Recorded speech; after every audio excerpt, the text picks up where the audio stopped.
ভারত বিরোধী মন্তব্য করায় কোলাঘাটে গ্রেপ্তার মুর্শিদাবাদ থেকে আসা রাজমিস্ত্রি।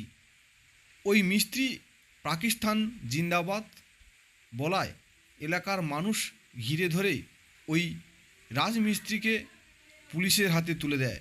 পরে ওই রাজমিস্ত্রি ভারত জিন্দাবাদ বলে। জিন্দাবাদ ইন্ডিয়া আমাদের ইন্ডিয়া জিন্দাবাদ তারপরে না ওটা খেতে হবে